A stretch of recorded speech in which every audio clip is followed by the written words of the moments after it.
कहानी का नाम सास को हुआ गलती का एहसास।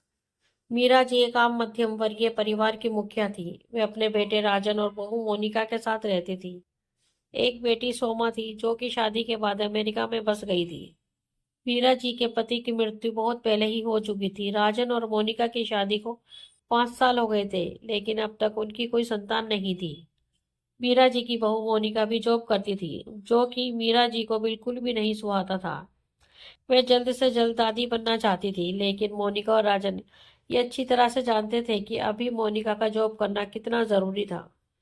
मीरा जी अपने बेटे राजन से इस बारे में बात करती तो राजन किसी न किसी बहाने से बात को टाल देता था।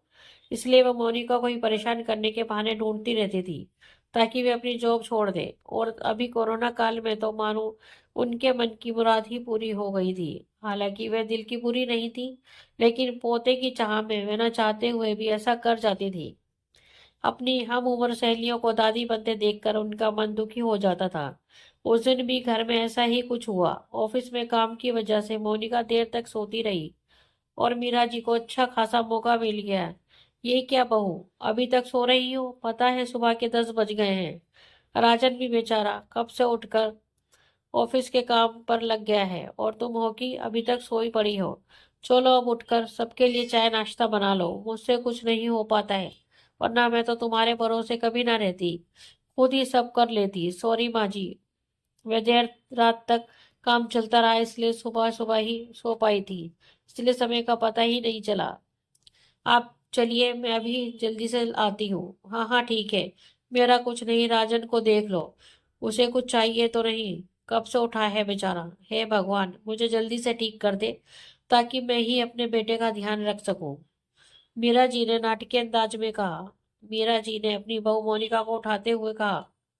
मोनिका ने घड़ी देखी तो वाकई 10 बज गए थे। आज उसकी आंख कैसे नहीं खुली। वे जल्दी जल्दी अपने काम निपटाकर हॉल में आई तो राजन अपने लैपटॉप के साथ ऑफिस के काम कर रहा था। उसने किचन में जाकर चाय नाश्ता बनाया और फिर रात के बर्तन साफ किए और झाड़ू पोछा करके नहाने चली गई। दरअसल कोरोना वायरस की बढ़ती बीमारी की वजह से शहर में पूरी तरह लॉकडाउन किया गया था, इसलिए काम वाली बाई भी नहीं आ रही थी। मोनिका खुद एक इंटरनेशनल कंपनी में काम करती थी। उसका ऑफिस टाइम निश्चित नहीं होता था। अधिकतर उसे रात में देर तक काम करना होता था। कल भी उसका काम देर तक चलता रहा, इसीलिए वह देर तक सोती रही। मोनिका नहाकर आई तो देखा कि उसकी सास अपने कमरे में अपनी सहेली से फोन पर बात कर रही थी। बातचीत में अपना नाम सुनकर मोनिका सास की बातें सुनने लगी। अरे शारदा, तुम भी अपनी बहू को ज्यादा सर पर मत बैठाओ। बहू को ज्यादा उड़ने दोगी तो कल को अपनी नौकरी के चक्कर में वह तुम्हें ही घर से नौकरानी बनाकर छोड़ेगी। मैं तो भाई शुरू से ही मोनिका की नौकरी करने के खिलाफ थी। अब करे नौकरी शौक से, पर साथ साथ घर के काम भी करें। मैं तो बदन दर्द का बहाना बनाकर बैठ जाती हूँ, नहीं तो सारे काम का बोझ मेरे सिर पर आ गिरता। मैं कोई मुफ्त की नौकरानी थोड़े ही हूँ। मैं तो कहती हूँ तुम भी यही क्या करो। सास की बात सुनकर मोनिका की आंखों में आंसू आ गए।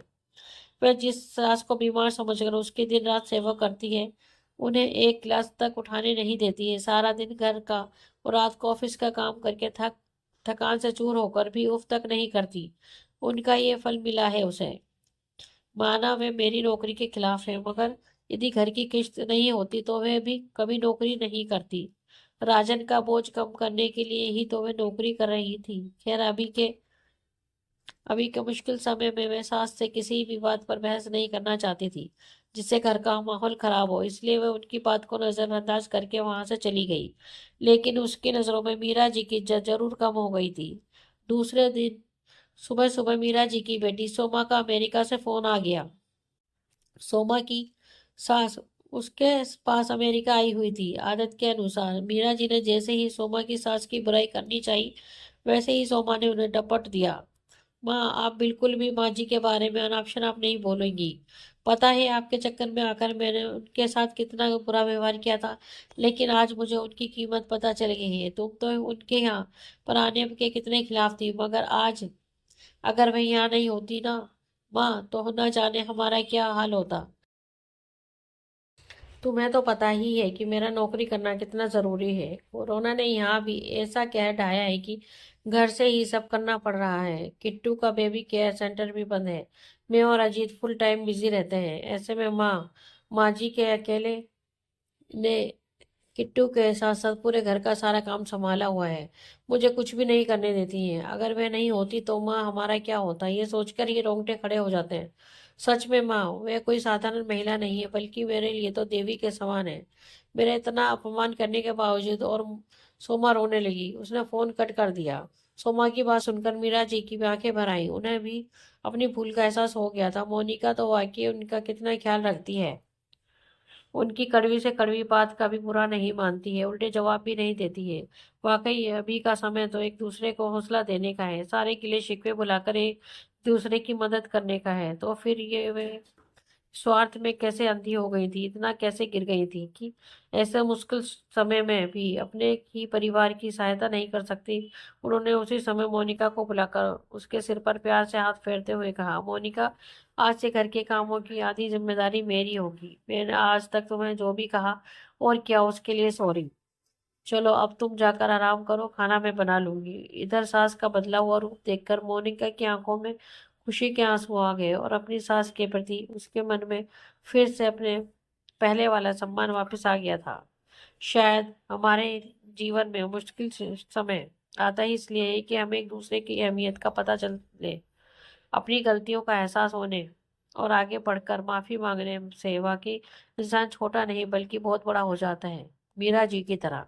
दोस्तों, आपको हमारी ये कहानी कैसी लगी प्लीज कमेंट में हमें जरूर बताएं। कि कहानी आपको अच्छी लगी हो तो अपने दोस्तों के साथ शेयर करें और हमारे चैनल को लाइक एंड सब्सक्राइब करना ना भूलें। धन्यवाद।